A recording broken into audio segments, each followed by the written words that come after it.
আসসালামু আলাইকুম।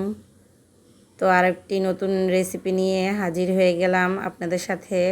অনেকে অনেক রকমভাবে এই পাবদা মাছ রান্না করে, তো আমি কাঁচা কিভাবে রান্না করব পাবদা মাছ সেটাই আজ আপনাদের সাথে শেয়ার করছি।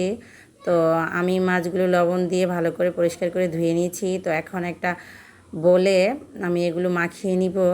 তো মাছগুলো প্রথমে দিয়ে তাতে পেঁয়াজ কুচি আর কাঁচামরিচ ফালি, রসুন বাটা এগুলো দিয়ে দিব। তো কিছু পেঁয়াজ আমি রেখে দিব, পরবর্তীতে কাজে লাগবে। তো আপনারা ঝাল যেমন খেতে টেস্ট করেন সে অনুযায়ী এখানে মরিচের পরিমাণটা দিবেন। তো তারপর দিয়ে দিব আমি টমেটো। তো টমেটো এখানে একটা টমেটো কেটে নিয়েছি বড় সাইজের। আর লবণ দিয়ে দিব, হলুদের গুঁড়ো দিয়ে দিব, মরিচের গুঁড়ো, তারপর দিয়ে দিব ধনিয়ার গুঁড়ো ও জিরার গুঁড়ো। তো এই মশলাগুলো দিয়ে আমি এখন হাত দিয়ে এগুলো মেখে নিব। তো সবগুলো হাত দিয়ে মেখে এগুলো মিশিয়ে নিব, তাহলে ভালো করে মিক্স হবে, মশলাটা ভিতরে ঢুকবে। তো তারপর চলে যাব আমি মূল রান্নায়। তো আমি একটা প্যানের মধ্যে রান্নার পরিমাণ মতো তেল দিয়ে দিব। তো তাতে বাকি যে পেঁয়াজ কুচিগুলো ছিল সেগুলো দিয়ে দিব। তো সেগুলো দিয়ে নাড়িয়ে চাড়িয়ে কিছুটা ভেজে নিব।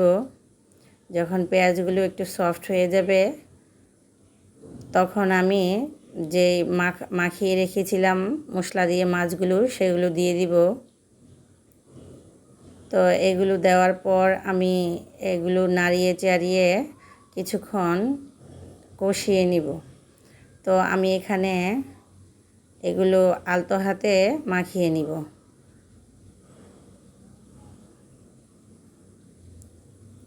তো আপনারা দেখে নিশ্চয়ই বুঝতে পারছেন মাখানোর পদ্ধতিটা কীভাবে হয়েছে।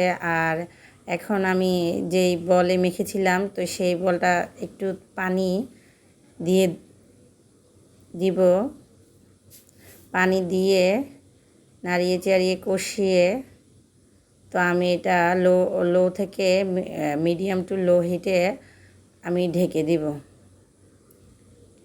তো কিছুক্ষণ পর পর নাড়াচাড়া করতে হবে, না হলে নিচ দিয়ে লেগে যেতে পারে।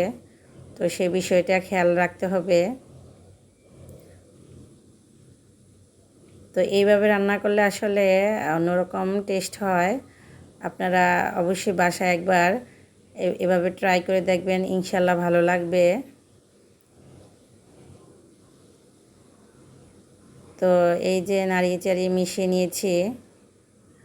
তো এখান থেকে একটু পানি উঠবে, এই পানিটা দিয়ে আমি কষিয়ে নিব। কষানো হয়ে গেলে আমি পানির ঝোলটা দিয়ে দিব।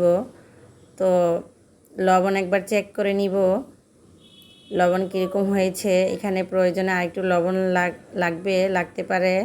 তো সেটা পরিমাণ মতো চেক করে দিয়ে দিবেন। তারপর ঢেকে মিডিয়াম টু লো হিটে এটা রান্না করে নিব।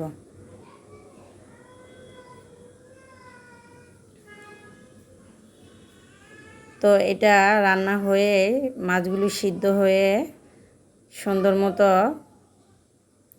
হয়ে যখন গাঢ় ঝোলে, আপনারা ঝোল যেরকম পছন্দ করেন সেই অনুযায়ী ঝোলটা রেখে তো চুলাটা বন্ধ করে দিব। আর ধনিয়া পাতা কুচি দিয়ে দিব। তো এখানে কাঁচামরিচ, ধনিয়া কুচি আর টমেটো এগুলো দিলে সবচেয়ে ভালো হয়। আর এগুলো দিলেই বেশি সুস্বাদু টেস্ট বাড়ে, খেতে ভালো লাগে। তো এভাবে রান্না করে আমরা প্রায় খাই। আর আপনারাও ইনশাল্লাহ এটা এভাবে খেয়ে দেখবেন, আশা করি আপনাদের কাছেও ভালো লাগবে। তো আমি চুলাটা বন্ধ করে দিয়ে এটা কিছুক্ষণ ঢেকে রাখবো ধনিয়ার পাতার ফ্লেভার আসার জন্য। তো ভিডিওটি ভালো লাগলে অবশ্যই একটা কমেন্ট করবেন আর লাইক দিয়ে দিবেন, বন্ধুদের সাথে শেয়ার করবেন। আর আপনি যদি আমার চ্যানেলে নতুন হয়ে থাকেন তাহলে চ্যানেলটি সাবস্ক্রাইব করে রাখতে পারেন আরও এরকম নিত্য নতুন রেসিপি দেখার জন্য। আল্লাহ ভালো রাখুক, সুস্থ রাখুক, এই কামনায় শেষ করছি আজকের ভিডিওটি। দেখা হবে পরবর্তী কোনো ভিডিওতে ইনশাল্লাহ। আসসালামু আলাইকুম।